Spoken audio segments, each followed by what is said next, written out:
নমস্কার, জয় গোরাম, জোহার। আমি সূর্য সিং বেসরা এই ঝাড়গ্রামের লোকসভা সংখ্যা 33তম সংখ্যা থেকে আগামী দিন 3রা মে নামাঙ্কন নমিনেশন করতে চলেছি এবং এই নমিনেশন আদিবাসী কর্মী সমাজের মনোনীত এবং আদিবাসী মূলবাসীর সমর্থিত প্রার্থী হিসাবে আমি নামাঙ্কন করতে চলেছি।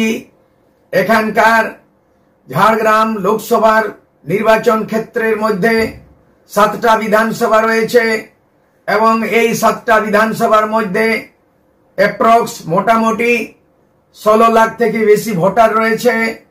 আমি সমস্ত ভোটারকে আবেদন নিবেদন করছি, আপিল করছি, জোহার জানাচ্ছি কি আগামী দিনে যেটা 25শে মে এই নামাঙ্কনের পরে যেটা নির্বাচন হবে, মতদান হবে, আপনারা সমস্ত দলে বলে মতদান দিন।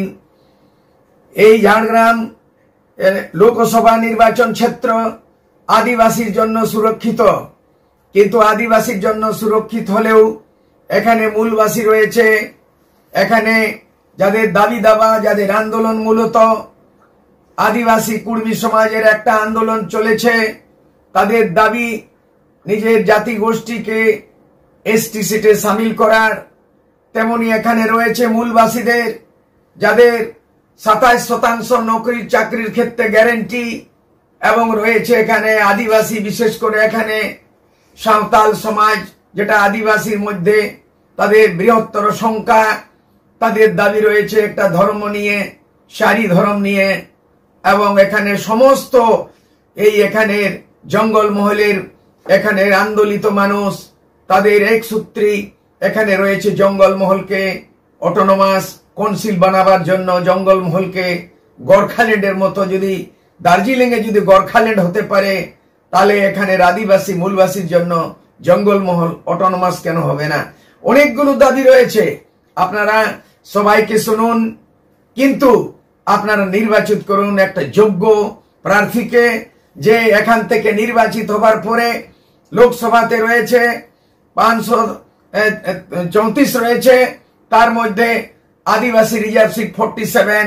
কিন্তু আমার জন্য গর্ব হবে কি এখান থেকে যদি নির্বাচিত হয়ে যাব, তাহলে ভারতবর্ষের 500 নির্বাচিত এমপির মধ্যে তাদের যে আদিবাসীদের প্রতিনিধিত্ব আজ পর্যন্ত হয় নাই, লোকসভাতে আওয়াজ এখানে বুলন্দ হয় নাই, তাহলে এটা আমি সৌভাগ্য পাবো যে এখানের প্রতিনিধিত্ব করে এখানের আদিবাসী মূলবাসী এসটি এসসি মাইনরিটি, এটার জন্য আমরা করব।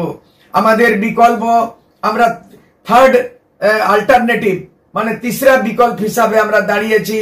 কারণ এখানে অনেক দুর্নীতি রয়েছে, কেন্দ্রতে রয়েছে নরেন্দ্র মোদী বিজেপি সরকার, রাজ্যতে রয়েছে টিএমসি সরকার, কিন্তু এখানের জনগণের যে আশা আকাঙ্ক্ষা পুরা হলো না। সেই জন্য আমরা 3রা বিকল্প হিসাবে আমরা দাঁড়িয়েছি।